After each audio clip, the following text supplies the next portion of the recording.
Visakha వాజీ news కి స్వాగతం. నా పేరు మీనా కుంటల. ముందుగా వాజీ హెడ్లైన్స్ చూద్దాం. ప్రజా సమస్యల పరిష్కార వేదిక కార్యక్రమంలో సర్వర్ పనిచేయక అంతరాయం, సమస్యల పునరావృతం కాకుండా చర్యలు చేపట్టాలంటూ ఆదేశించిన జిల్లా కలెక్టర్.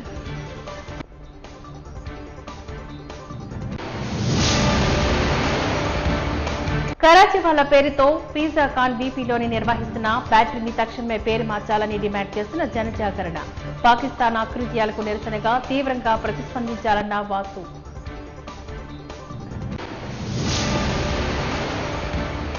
సుప్రీంకోర్టు మార్గదర్శకాలు వక్రీకరించి ఆక్సిజన్ డిఫెన్సివ్ కాలనీలోని అంబేద్కర్ విగ్రహాన్ని తొలగించిన యంత్రాంగంపై చర్యలు చేపట్టాలి.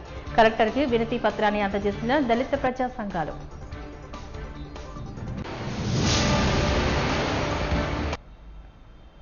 ఇక డీటెయిల్స్ చూద్దాం. సోమవారం ఉదయం కలెక్టర్ కార్యాలయ సమావేశ మందిరంలో యథావిధిగా ప్రారంభమైన ప్రజా సమస్యల పరిష్కార వేదిక పీజీఆర్ఎస్ తొలుత అర్జీల స్వీకరణలో వేగం ప్రదర్శించిన తర్వాత సర్వర్ మొరాయించడంతో కాసేపు అంతరాయం ఏర్పడింది. జిల్లా కలెక్టర్ ఎంఎన్ హరీందర్ ప్రసాద్ అధ్యక్షతన జరిగిన పీజీఆర్ఎస్ లో ప్రజా సమస్యల పరిష్కార వ్యవస్థలో సమస్యల పరిష్కారం కోరుతూ దరఖాస్తులు ఇచ్చేందుకు వచ్చిన అర్జీదారులతో నిండిపోయింది. పీజీఆర్ఎస్ లో ప్రజల నుంచి జిల్లా కలెక్టర్ తో పాటు జిల్లా joint collector K Mayur Ashok, జిల్లా రెవెన్యూ అధికారి Bhavani Shankar, GVMC additional commissioner Varma వినతులు స్వీకరించి వివిధ విభాగాల జిల్లా స్థాయి అధికారులు ప్రజా సమస్యల పరిష్కార వేదికలో వారు పాల్గొన్నారు.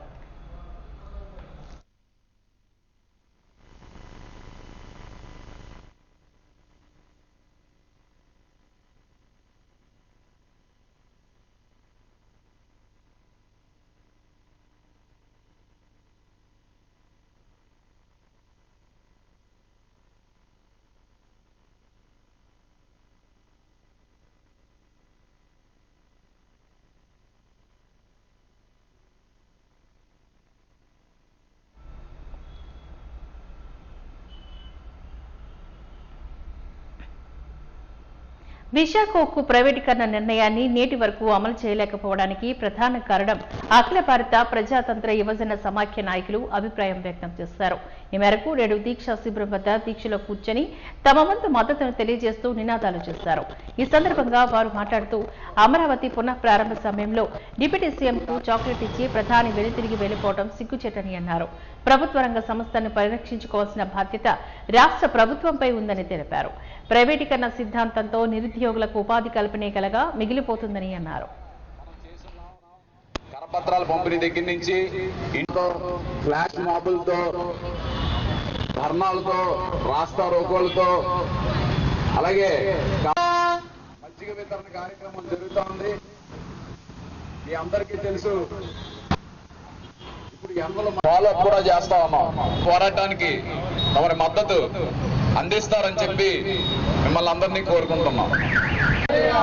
వైజాగ్ స్టీల్ ప్లాంట్ పరిరక్షణకి అందరూ కూడా నడుము కట్టాలి. విశాఖ ఉక్కు సొంత గనులు కేటాయించాలి. విశాఖ ఉక్కు, విశాఖ ఉక్కు వర్ధిల్లాలి. కార్మికుల ఐక్యత. నరేంద్ర మోడీ గవర్నమెంట్ ప్రజా వ్యతిరేక విధానాలు నశించాలి. విశాఖ ఉక్కు పరిరక్షణ పోరాటం గత 4 సంవత్సరాలుగా కొనసాగుతుందని ప్రజలందరికీ కూడా తెలుసు. ఇప్పటికీ కూడా నరేంద్ర మోడీ గవర్నమెంట్ ప్రైవేటీకరణ విధానాన్ని వెనక్కి తీసుకోలేదు. మొన్నటికి మొన్న అమరావతి రెండోసారి వచ్చి ప్రారంభించిన నరేంద్ర మోడీ గారు ఇంతకుముందు కనీసం మట్టి నీరైనా ఇచ్చారు. ఈసారి డిప్యూటీ సీఎం పవన్ కళ్యాణ్ గారి చేతిలో చాక్లెట్ పెట్టి మరీ వెళ్ళిపోయారు. ఇది చాలా దారుణమైన విషయం. అలాంటి నరేంద్ర మోడీ గారు విశాఖపట్నం స్టీల్ ప్లాంట్ని ఇప్పటిదాకా టచ్ చేయలేకపోయారంటే కనీసం అందులో ఉన్న ఎకరాలు కాదు కదా, ఒక ఇటుకు కూడా ముట్టుకోలేకపోయారంటే ఇక్కడుండే ప్రజలు, కార్మికులు, ఇతర ప్రజా సంఘాల పోరాట దీక్ష. అయితే ఈ పోరాటంలో జనాల వద్దకు వెళ్ళడానికి, చైతన్యపరచడానికి అనేక రకమైన కార్యక్రమాలు తీసుకున్నాం.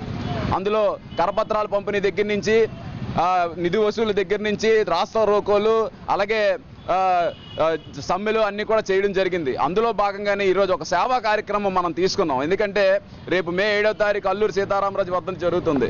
ఆ వర్ధంతి సందర్భంగా democratic youth federation of India Visakha జిల్లా కమిటీ ఆధ్వర్యంలో మజ్జిగ వితరణ కార్యక్రమం పెట్టాము.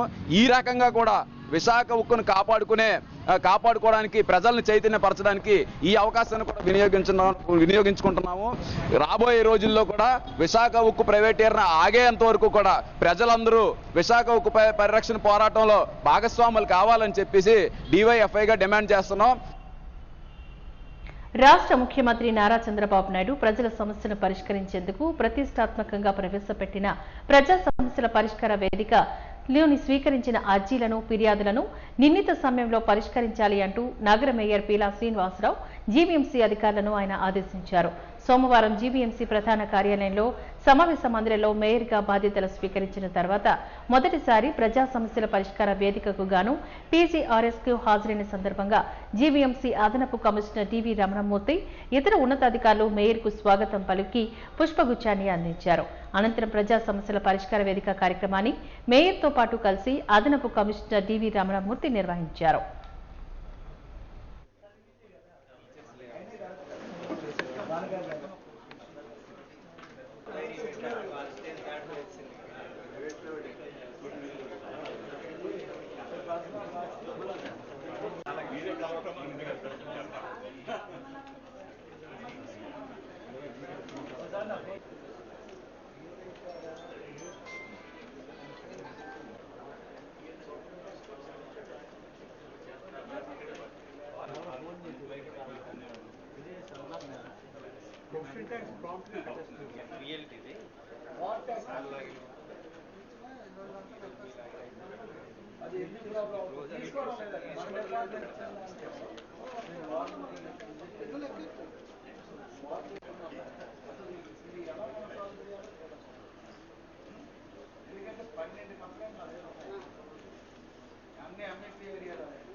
పార్టీ కార్యాలయాల కోసం ఎకరాలకు ఎకరాలు వినియోగించుకునే ప్రభుత్వ పాలకులు నిరుపేదల కోసం కనీసం 100 గజాల స్థలాన్ని కూడా ఇవ్వలేకపోతున్నారు అంటూ CITU నాయకులు పైడ్రాజు విమర్శించారు.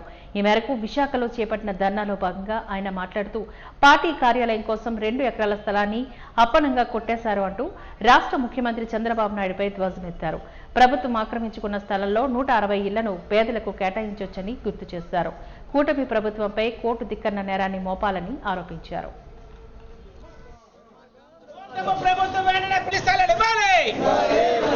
టీడీపీ కార్యాలయానికి ఇచ్చిన స్థలాన్ని వెంటనే రద్దు చేయాలి.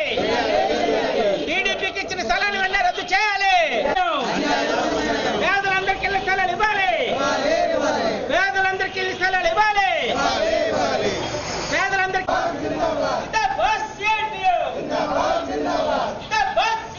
మేము వస్తే అవన్నీ కూడా వెనక్కి తీసుకుంటాం. మేము ఏది కూడాను అధికార దుర్వినియోగం పేద ప్రజలకి ఇస్తామని చెప్పిన పెద్ద మనుషులు ఈరోజు రాష్ట్రంలో అనేక మంది పేదలు ఇళ్ల స్థలాలు, ఇళ్ల కోసం అనేక సంవత్సరాలుగా ఎదురు చూస్తున్నారు. దాదాపు లక్షలాది మంది పేదలు ఇళ్ల స్థలాల కోసం అర్జీలు పెట్టారు. చంద్రబాబు నాయుడు గారు అధికారంలో ఉన్నప్పుడు ఉదు తుఫాన్ వచ్చినప్పుడు వాళ్ళకి 20,000 ఇల్లు కేటాయిస్తామని ఆ రోజు చెప్పడం జరిగింది. కానీ ఈరోజు రాష్ట్రంలో ఈ మధ్యకాలంలో పేదలు అనేక మంది ఇళ్ల స్థలాల కోసం, ఇళ్ల కోసం అర్జీలు పెట్టుకున్నారు.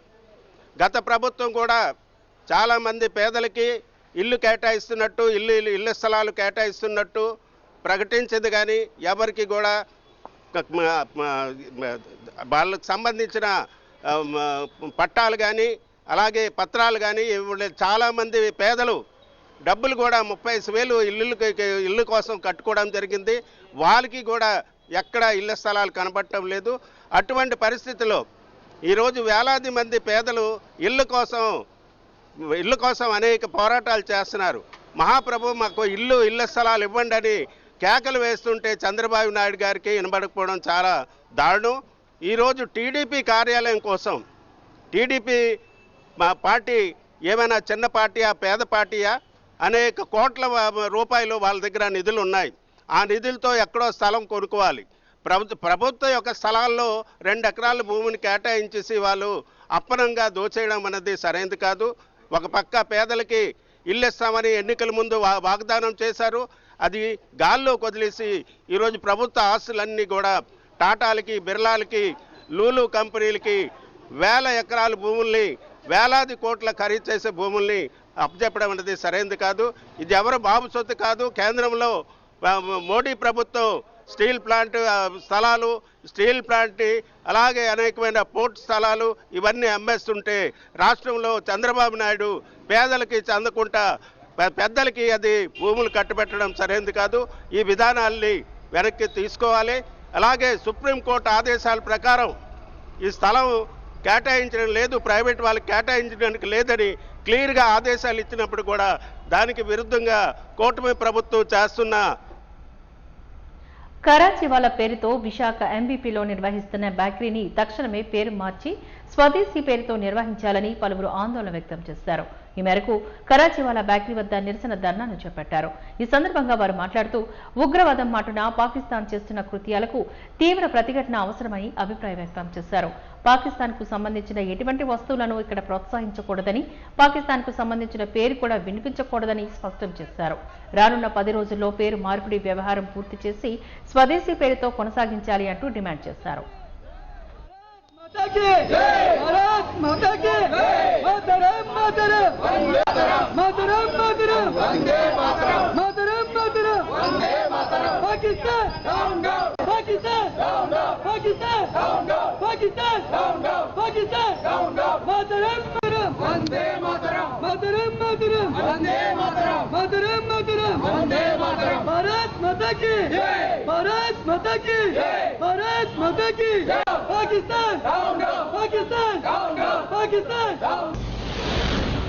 కరాచీ బేకరీ అనే పేరుని విశాఖపట్నంలో కానీ భారతదేశంలో కానీ పాకిస్తాన్ మూలంలో ఉన్న పేరుని ఇక్కడ పెట్టడం, ఇక్కడ వ్యాపారం జరగడం చాలా దురదృష్టకరం. ఈరోజు కరాచీ బేకరీ పేరుని ఇమ్మీడియట్ గా 10 రోజుల్లో గల కరాచీ బేకరీ పేరును రిమూవ్ చేసి అక్కడ భారత్ బేకరీయో, దేశీ బేకరీయో, లేకపోతే వాళ్ళ ఇంటి పేరో ఏదో ఒక పేరు మార్చుకొని బేకరీని నడిపిస్తే మేము ఊరుకుంటామని, లేని పక్షంలో 10 రోజుల్లో దేశవ్యాప్తంగా ఉన్న కరాచీ బేకరీలు ఎక్కడెక్కడ ఉన్నా కరాచీ అనే పదాలు అంటే పాకిస్తాన్ మూలాలు ఉన్న ఏ పదాలైనా సరే ఎట్టి పరిస్థితుల్లో భారతీయుడు ఒప్పుకోడు, భారతదేశ యువకులు అస్సలు ఒప్పుకోరు. మేము రోడ్డు మీదకి రావడం కానీ ఆ కరాచీ బేకరీ బోర్డులను పెట్రోల్ వేసి తగలబెట్టడానికి కూడా సిద్ధంగా ఉన్నామని డైరెక్ట్గా హెచ్చరిస్తున్నాం. 10 రోజుల్లో టైం చూసుకోండి. ఈరోజు 5వ తారీఖు, 15వ తారీఖు మళ్ళీ వస్తాం. బోర్డు కానీ మార్చకపోతే ఖచ్చితంగా పెట్రోల్ వేసి తగలబెడతామని మనస్ఫూర్తిగా కోరుకుంటున్నాం. అదేవిధంగా భారతదేశానికి, అదేవిధంగా ఆంధ్రప్రదేశ్ ప్రభుత్వానికి కూడా చెప్తున్నా, కరాచీ బేకరీ అనే పేరు ఉండడం చాలా అవమానకరం. దీన్ని దేశద్రోహ చర్య కింద వాళ్ళ మీద కేసు పెట్టి వాళ్ళని లోపలేయాల్సిందిగా మనస్ఫూర్తి కోరుకుంటున్నాను. మే 20న జరగనున్న దేశవ్యాప్త సమ్మెలో విశాఖ ఆటో రిక్షా మోటార్ సంఘం సిఐటియు ఆధ్వర్యంలో కీలక పాత్రను పోషించనుందని నాయకులు తెలిపారు. జిల్లా కలెక్టరేట్ వద్ద నిర్వహించిన ప్రజా సమస్యల పరిష్కార వేదికలో భాగంగా జిల్లా కలెక్టర్కు వినతి పరిస్థితిని వివరించామని చెప్పారు. ఈ మేరకు ఆటో రిక్షా సంఘ నాయకులు మాట్లాడుతూ కేంద్ర ప్రభుత్వం వ్యవహరిస్తున్న చట్ట వ్యతిరేక, కార్మిక వ్యతిరేక విధానాలకు వ్యతిరేకంగా దేశవ్యాప్త సమ్మెలో పాలుపంచుకుంటున్నామని తెలిపారు. పూర్తి స్థాయిలో రవాణా వ్యవస్థను నిర్బంధిస్తామని వెల్లడించారు. లేబర్ కోడ్ల రద్దు ప్రధాన అంశంగా దేశవ్యాప్త సమ్మె జరగనుందని తెలిపారు.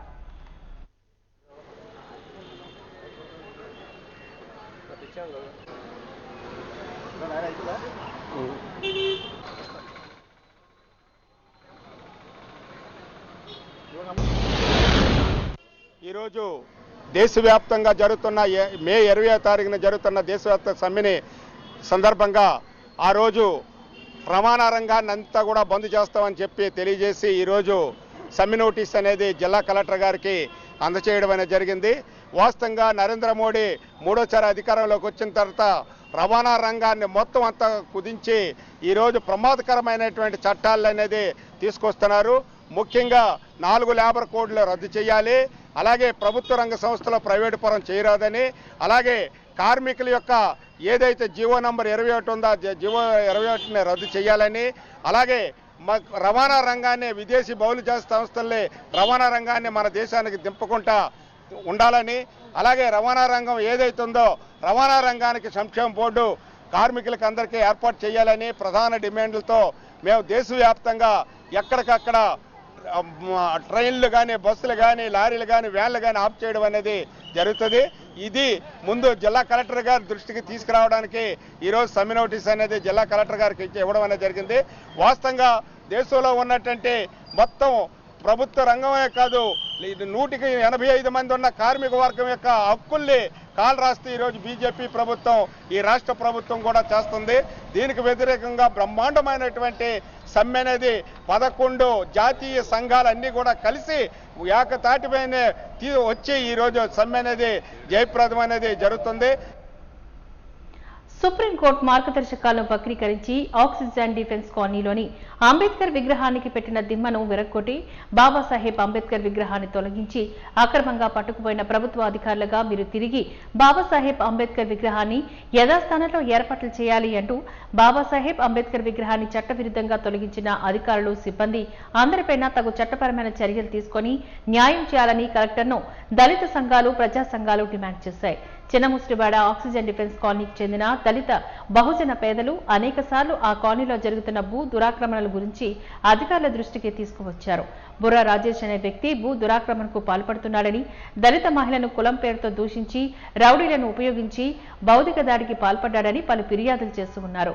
ఆ కాలనీకి ఆనుకొని ఉన్న ప్రభుత్వ స్థలాల్లో కాలనీ ప్రజలందరికీ ఉపయోగపడే విధంగా అంబేద్కర్ గారి విగ్రహం పెట్టుకుని బెంచ్ల్ని ఏర్పాటు చేసుకుని పార్క్ లాగా నిర్వహించుకోవాలని అనుకున్నారని వారు తెలియజేశారు. సదరు భూమిని బుర్రా రాజేష్ ఆక్రమిస్తున్నాడని చెప్పారు. కానీ అధికారులు ఎవరూ పట్టించుకోలేదంటూ ఆరోపించారు. ఆక్సిజన్ డిఫెన్స్ కాలనీలో మొన్న లాస్ట్ మంత్ 23వ తారీఖుని అప్రజాస్వామికంగా అంబేద్కర్ విగ్రహాన్ని తొలగించారు. దానికన్నా 9 నెలల నుంచి ముందు నుంచి ఆ కాలనీ వాళ్ళు అక్కడ ఆ ల్యాండ్ ప్రభుత్వ స్థలము, ఇది అన్యక్రాంతం అవుతుంది, ఈ స్థలాన్ని ఒక పబ్లిక్ పార్క్ కింద, ఒక అంబేద్కర్ పార్క్ కింద మారిస్తే అక్కడ ఉన్నటువంటి 45 ఫ్యామిలీస్కి ఉపయోగపడుతుందని ఆ డిఫెన్స్ కాలనీ ఉన్నటువంటి దళిత బహుజనులందరూ కూడా పోరాటం చేస్తూ రిప్రజెంట్ చేశారు మన కలెక్టర్ గారికి, సిపి గారికి, సిటీ ప్లానర్కి. అయినా సరే అధికారులు ఎవరూ స్పందించలేదు. కానీ అక్కడ ఆ స్థలం 250 గజాల్లో రమారమి 200 గజాల పక్కన ఉన్నటువంటి రాజేష్ అనే వ్యక్తి ఆక్రమణకు చేసి అతను ఉన్నటువంటి ఇల్లుని ఎక్స్టెండ్ చేసి ఆ రోడ్డును కూడా క్లోజ్ చేశాడు. అది రోడ్డు, ఆ రోడ్డు ద్వారా పక్కన ఉన్నటువంటి ఇంటికి కూడా వెళ్ళే దారి అది, ఆ దారి కూడా క్లోజ్ చేసి అక్కడ ఎవరైతే షెడ్యూల్ క్యాస్ట్ స్టాఫ్ ఉన్నదో ఆవిడని పచ్చి బూతులు తిడుతూ, పొలం పేరుతో బూతులు తిడుతూ, రౌడీలతో ఆవిడని బెదిరించి చేస్తున్న క్రమంలో ఇలా మరలా కంప్లైంట్ చేసిన పోలీస్ స్టేషన్ కూడా, ఎంఆర్ఓ కానీ కలెక్టర్ ఆఫీసులో కూడా ఎవరు స్పందించలేదు. స్పందించిపోగా మొన్న ఏప్రిల్ అంబేద్కర్ జయంతిని 14 పురస్కరించుకొని అక్కడ విగ్రహం పెట్టారు, స్టాట్యూ 50 గజాల స్థలంలో. దానిని మొన్న 23వ తారీఖుని మన ఆర్డీఓ గారు తొలగించమని అక్కడ ఉన్నటువంటి ఒక 5 ఆడవాళ్ళని ఇక్కడ తీసుకొచ్చి కలెక్టర్ ఆఫీస్కి, ఒక 2 అబ్బాయిలను కూడా తీసుకొచ్చి ఆవిడ రూములో పెట్టి ఇక్కడి నుంచి మిమ్మల్ని జైలుకి పంపిస్తాను, ఆ విగ్రహాన్ని తొలగించండి అని ఆర్డీఓ శీలాగ్రాలను బెదిరించారు. ఈ విషయం తెలుసుకొని ఈ దళిత సంఘాలు, ప్రజా సంఘాలు అందరూ వచ్చి ఇక్కడ ప్రెస్ మీట్ పెట్టి హడావడి చేస్తున్నారని అప్పటికప్పుడు ఆవిడ వాళ్ళని గుడ్ ఫ్రైడే రోజు, ఆ రోజు హాలిడే అయినా కలెక్టర్ ఆఫీసర్లో ఎవరు లేకపోయినా సరే ఆవిడ వాళ్ళని తీసుకొచ్చి బంధించింది. ఇది అప్రజాస్వామికం. ఆ రోజు ఆవిడ ఏదైతే బెదిరించిందో అదే విధంగా 23వ తారీఖుని అంబేద్కర్ విగ్రహాన్ని తొలగించింది. ఇప్పుడు ఇంతకీ ఆ రోడ్డుని ఆక్యుపై చేసి ఇల్లు కట్టినటువంటి వ్యక్తి ఇల్లుని ఆవిడ టచ్ చేయకుండా తూతు మంత్రంగా చిన్న చివర ఏదో కట్టి, అది ఆల్రెడీ ప్రభుత్వ స్థలం, ఒక వ్యక్తి ఆక్యుపై చేసి ఇల్లు కట్టినే ఏమంటలేదు. కానీ ఆవిడ ఆర్డీఓగా చేస్తున్నటువంటి ఉద్యోగం, అంటే ఒక రాజ్యాంగబద్ధంగా చేస్తున్నటువంటి ఉద్యోగం, ఒక రాజ్యాంగం రాసినటువంటి అంబేద్కర్ గారి విగ్రహం తొలగించడం అనేది అప్రజాస్వామ్యం. ఇది మేము ఖండిస్తున్నాం. ఇది కనుక ఎవరైతే తొలగించారో, అంటే రెవెన్యూ అధికారులు, అక్కడ ఉన్నటువంటి జీవీఎంసీ వాళ్ళు ఎవరైతే తొలగించారో వాళ్ళే తీసుకొచ్చి మళ్ళీ విగ్రహం పెట్టకపోతే కనుక విశాఖపట్నంలో ప్రజా సంఘాలు, దళిత సంఘాలు ఉద్యమంగా చేస్తామని ఇందు మూలంగా మీ అందరూ తెలియజేసుకుంటున్నాం. ఆయుష్మాన్ భారత్ నిబంధన ప్రకారం 6 సంవత్సరాలు పూర్తి చేసుకున్న సిహెచ్ఓ సిబ్బందిని రెగ్యులర్ చేయాలని డిమాండ్ చేస్తూ Andhra Pradesh mid level health provider community health officer association సభ్యులు సునీత డిమాండ్ చేశారు. ఈ మేరకు సంయుక్త ఆధ్వర్యంలో విశాఖ జీవీఎంసీ గాంధీ విగ్రహం వద్ద నిరవధిక సమ్మెను చేపట్టారు. 8వ రోజుకు కొనసాగుతున్న ఈ సమ్మెలో భాగంగా సభ్యులు మాట్లాడారు. ఎన్హెచ్ఎం ఉద్యోగులతో సమానంగా తమకు కూడా 23% వేతన సవరణ జరపాలని కోరారు. జీతభత్యాలను తక్షణమే చెల్లించి తమను క్రమబద్ధీకరించాలని కోరారు.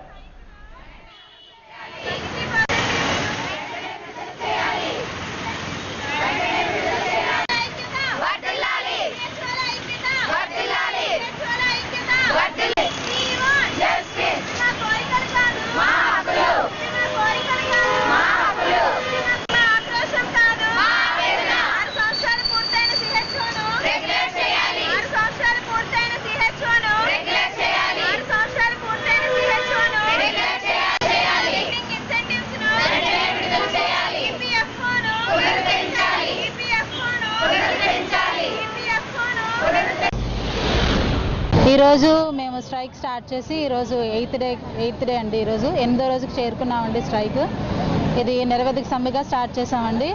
అయితే ముఖ్యంగా మేము చెప్పాల్సింది ఏంటంటే, గతంలో మేము 2018లో 6 నెలల ట్రైనింగ్ తీసుకొని ఎగ్జామ్ రాసి దాని ద్వారా 2019లో మేము రిక్రూట్ అయ్యామండి ఫిబ్రవరి నుంచి.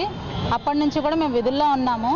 మాకు మొదట్లో చాలా పల్లె ప్రాంతాల్లో, తర్వాత ఏజెన్సీ అంటే బాగా ట్రైబల్ రిమోట్ ఏరియాస్లో మాకు పోస్టింగ్స్ ఇచ్చారు సార్. అక్కడ మ్యాక్సిమం 80% మేము ఆడవాళ్ళమే ఉన్నామండి. చాలా విపరీతమైన పరిస్థితుల్లో కూడా మేము జాబ్ చేయడం జరుగుతుందండి. ఇంకా ట్రైబల్ ఏరియాస్లో వాళ్ళైతే వర్షాలు వచ్చినా ఏదొచ్చినా కూడా అక్కడ ట్రాన్స్పోర్ట్ ఉండదు, ఏముండదు. అయినప్పటికీ కూడా సొంతంగా వాళ్ళు ఉండి వాళ్ళ ఎటువంటి సెక్యూరిటీ, లైఫ్ సెక్యూరిటీ కానీ ఎలాంటి సెక్యూరిటీ లేదండి మాకు. అయినా సరే ఎంతో నిబద్ధతతో మేము ఈ జాబ్ని నిర్వహిస్తున్నామండి. పల్లెల్లో మేము ముఖ్యంగా చేసే మా విధులు ఏంటంటే ఓపీడీ సర్వీసెస్ సార్. అంటే గ్రామాల్లో మెయిన్ ముఖ్యంగా ఈ మా ఆయుష్మాన్ ఆరోగ్య మందిర్స్ పెట్టడానికి గల కారణం ఏంటంటే, పల్లె ప్రజలకు కూడా ఆరోగ్యం ఉచితంగా అందాలని చెప్పి బీఎస్సీ నర్సింగ్ చేసిన గ్రాడ్యుయేట్స్ని ఈ పోస్టుల్లో మాకు రిక్రూట్మెంట్ చేశారు సార్. అప్పటి నుంచి కూడా మేము ఓపీడీ సర్వీసెస్ అంటే అక్కడ పల్లెల్లో ఎవరైతే హాస్పిటల్ అంటే ఒక మండలంలో ఒక పిహెచ్సి ఉంటుందండి, అంత దూరం కూడా వాళ్ళు ప్రయాణం చేయలేరు. కాబట్టి వాళ్ళకి అందుబాటులో కొన్ని గ్రామాలకి, కొన్ని పంచాయతీలకు కలిపి మా యొక్క సబ్ సెంటర్స్ అని ఉండేవండి ఇంతకుముందు. ఇప్పుడు ఆయుష్మాన్ ఆరోగ్య మందిర్గా పేరైతే మార్చారు. అలాంటి చోట మేము ఓపీడీ సర్వీసెస్ చూడడం, తర్వాత ఉమెన్ అండ్ చైల్డ్ అంటే గర్భిణీ అయినప్పటి నుంచి పిల్లలకి ఇమ్యునైజేషన్, వ్యాక్సినేషన్ వాళ్ళకి అవుతుందా లేదా అంటే అన్ని ప్రోగ్రామ్స్, అన్ని నేషనల్ హెల్త్ ప్రోగ్రామ్స్లో కూడా మేము ఉన్నాం సార్. ప్రతి ఒక్క కార్యక్రమం పల్లెల్లో కూడా మేము నిర్వహిస్తున్నాం సార్. అలాంటి ప్రోగ్రామ్స్ మేము చేస్తున్నాం సార్. అయితే మేము జాయినింగ్ అయినప్పుడు మాకు 25,000 శాలరీ ప్లస్ 15,000 ఇన్సెంటివ్స్ అని గవర్నమెంట్ మాకు ఇచ్చింది సార్ నోటిఫికేషన్లో. అండ్ మేము ఒక టీమ్ లీడర్గా మమ్మల్ని చెప్పారు సార్, మీరు కమ్యూనిటీ హెల్త్ ఆఫీసర్, మీరు టీమ్ లీడర్, మీరు ఆశాలు, ఏఎన్ఎం గారు అందరూ కలిపి మీ జాబ్ నిర్వర్తిస్తారు అని చెప్పారు. అలాగే మేమందరం కూడా సమైక్యంగా జాబ్ చేసుకుంటూ ఉన్నాం సార్. మాకు ఎటువంటి ఎటువంటి డిఫరెన్సెస్ కానీ పొరపచ్చాలు కానీ మాకు ఎవరితోనే లేవు సార్. మీరు ఎక్కడికైనా వచ్చి కూడా అడగొచ్చు. ఇప్పుడైతే అలాంటి పరిస్థితుల్లో మేము చేస్తున్నాం జాబ్, అప్పటి నుంచి చేస్తున్నాం. మేమంటే ఏంటో కూడా ఇంకెవరికి కరెక్ట్గా తెలియదు సార్ ఇప్పటికీ కూడాను. అండ్ ఫర్ ఎగ్జాంపుల్ మన వైజాగ్ డిస్ట్రిక్టే తీసుకోండి, ఇక్కడ ఓన్లీ రూరల్ ఏరియాస్లో మాత్రమే మా పోస్టులు ఉన్నాయి సార్. అర్బన్లో ఎక్కడ లేము మేము. అందువల్ల మన వైజాగ్లో కూడా మేమంటే ఎవరికి ఏంటో తెలియదు. కానీ మేము అన్ని సేవల్లో మేము అందరితో పాటు ఈక్వల్గా అన్ని విభాగాల్లో మేము పనిచేస్తున్నాం. ఎన్సిడి సర్వే అయితేనేమి, ఆర్బీఎస్కే సర్వే అయితేనేమి, ఇంకా అంగన్వాడీ చెప్పాలి సార్, ఎందుకంటే మా బాధలు అవి మీకు చెప్పాలి. సో ఇవన్నీ చేస్తూ వచ్చాం సార్. అయితే ఒక సంవత్సర కాలంగా మాకు పిఎఫ్ కటింగ్ ఇంతకు ముందు ఉండేది, పిఎఫ్ కటింగ్ అనేది లేదు. సంవత్సర కాలంగా పిఎఫ్ కటింగ్ అనేది నిలుపుదల చేశారు. అది లేకపోవడం వల్ల మాకు ఫైనాన్షియల్ క్రైసిస్ అనేది ఉంటుంది సార్. తర్వాత ఏంటంటే మాకు ఇన్సెంటివ్స్ ఏవైతే ఇస్తామని అన్నారో శాలరీతో పాటు ఇన్సెంటివ్స్ పడట్లేదు. అవి చాలా నెలలుగా పెండింగ్ ఉన్నాయి. గత 3-4 సంవత్సరాల నుంచి కూడా పెండింగ్ ఉన్నాయి. ఎప్పుడు రిలీజ్ చేస్తున్నారో కూడా తెలియదు సార్. ఎస్వీకెన్ ఆర్గనైజేషన్ దశను వార్షికోత్సవ వేడుకల్లో విశాఖలో ఏయూ సైకాలజీ విభాగంలో ఘనంగా నిర్వహించబడే. ఈ సందర్భంగా నిర్వాహకులు మాట్లాడుతూ 3,000 మంది యువత విజయగాథలతో 30కి పైబడి సోషల్ ఇంపాక్ట్ ప్రాజెక్టులతో ఈ సంస్థ గత 10 సంవత్సరాలుగా అనేక సేవలను అందిస్తోందని తెలిపారు. ముఖ్యంగా యువతకు సమాజం పట్ల ఉన్న బాధ్యతను తెలియజేసేందుకు గాను ఈ సంస్థ కృషి చేస్తోంది అంటూ వెల్లడించారు.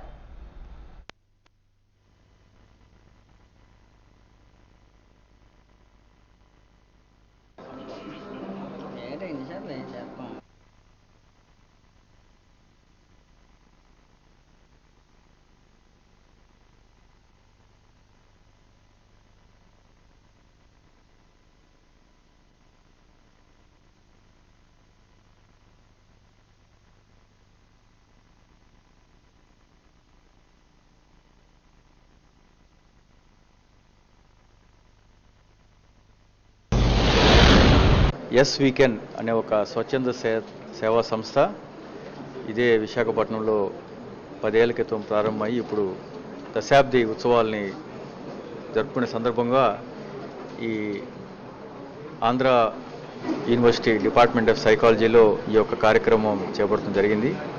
మరి ఈ సంస్థని స్థాపించింది కాలేజీలో చదువుకునే విద్యార్థులు, వారికి సమాజం పట్ల ఒక సామాజిక స్పృహ, మరి అన్ని వర్గాలకు కూడా ఈ యొక్క అభివృద్ధిలో అన్ని వర్గాలు కూడా పాలు పొందించుకోవాలని, మరి ముఖ్యంగా స్త్రీ సమానత్వము, మరి విద్య, వైద్యము, మరి హక్కుల గురించి ఈ సంస్థ గత 10 ఏళ్ళుగా ఎన్నో కార్యక్రమాలు విశాఖ నగర ప్రజల సహకారంతో ఇక్కడ ఉన్న రాజకీయ నాయకులు, అధికారులు పరస్పర సహకారంతో చేపట్టడం జరిగింది.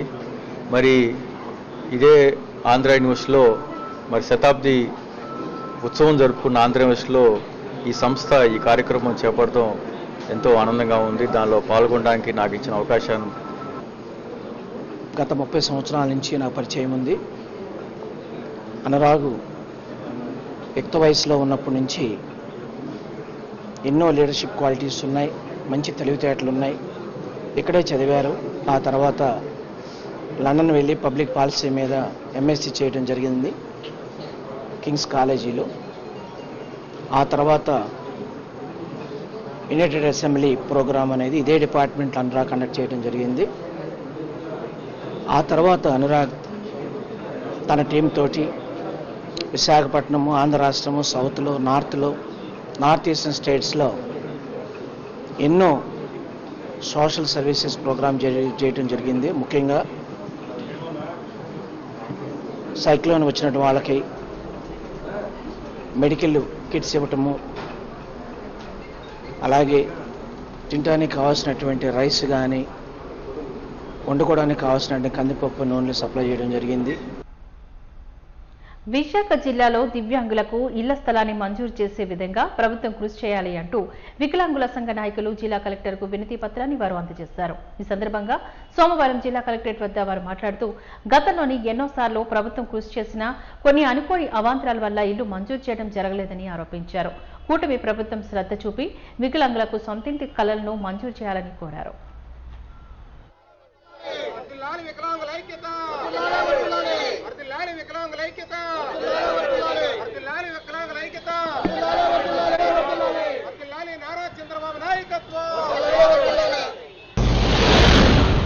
ఇప్పుడు మేము వచ్చిన కారణం ఏంటంటే కలెక్టర్ గారిని కలుద్దామనేసి 15 రోజులు పెన్షన్లు పెండింగ్లో ఉన్నాయి. తర్వాత ఈ 15 ఇల్లులు కూడా వికలాంగ 3 నెలలైనా స్పందించలేదు. మళ్ళీ అది రివ్యూ చేసి కలెక్టర్ గారిని, జాయింట్ కలెక్టర్ గారిని, ఆర్డీఓ గారిని కలుద్దామని వచ్చేవాడి. అది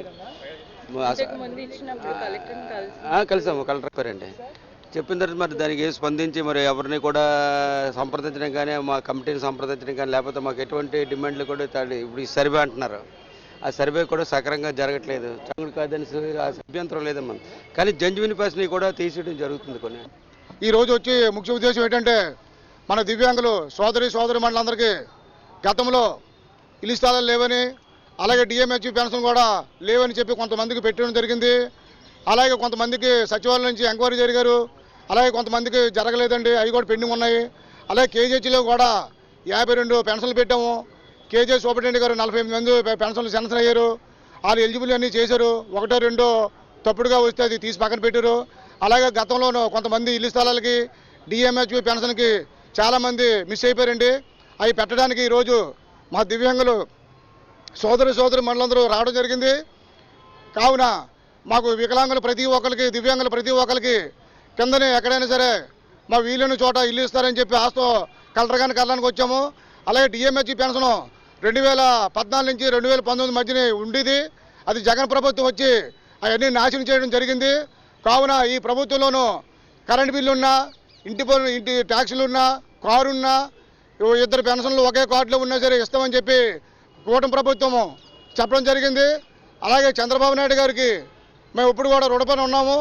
ఎందుకంటే 3,000 పెన్షన్ నుంచి 6,000 పెన్షన్ పెట్టిన ఘనత ఎవరైనా ఉంటే మన రాష్ట్ర ముఖ్యమంత్రి గారు నారా చంద్రబాబు నాయుడు గారిని చెప్పడం జరుగుతుంది.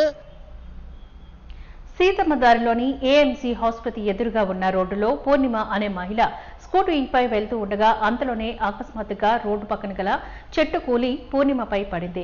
తలకు బలమైన గాయాలు కావడంతో ఆ మహిళ స్పాట్లోనే కన్ను మూసింది. సమాచారం అందుకున్న పోలీసులు ఘటనా స్థలానికి చేరుకుని శవాన్ని ప్రభుత్వ ఆసుపత్రికి తరలించారు. కాగా మృతురాలు ఎంబీపీ కాలనీ వాసురాలుగా గుర్తించారు. అయితే గాలి దుమారం, ఈదురుగాలులు, వర్షం లాంటివి లేకుండా సడన్ గా ఆ భారీ వర్షం ఎలా కూలిందా అనే స్థానికులు ఆశ్చర్యాన్ని వ్యక్తం చేస్తున్నారు.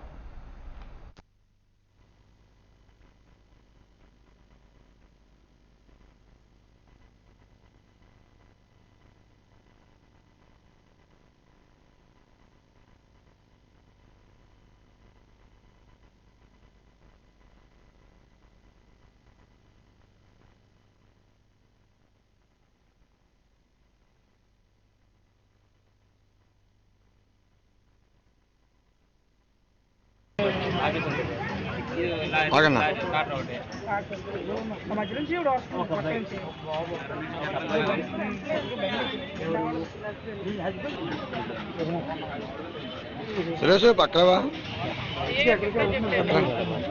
మామూలుగా పడుతుంది చెట్టు తగిలిందా కారు కూడా రన్నింగ్ లో ఉందా రన్నింగ్ లో ఉంది అది గంజేసాడు డ్రైవర్ బాగానే ఉన్నాడు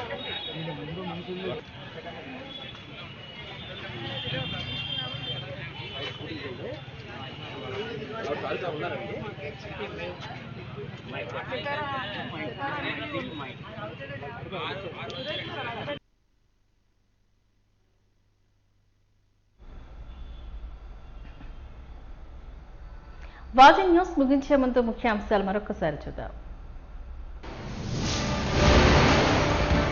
ప్రజా సమస్యల పరిష్కార వేదిక కార్యక్రమంలో సర్వర్ పనిచేయక అంతరాయం, సమస్యల పునరావృతం కాకుండా చర్యలు చేపట్టాలంటూ ఆదేశించిన జిల్లా కలెక్టర్.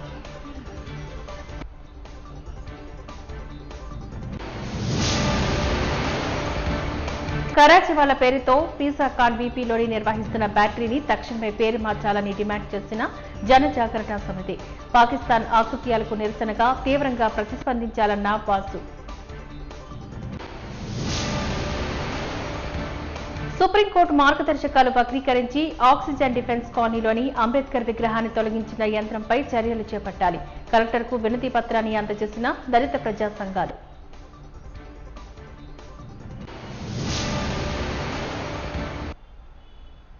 వాజీ న్యూస్ ఇంతటితో సమాప్తం. నమస్కారం.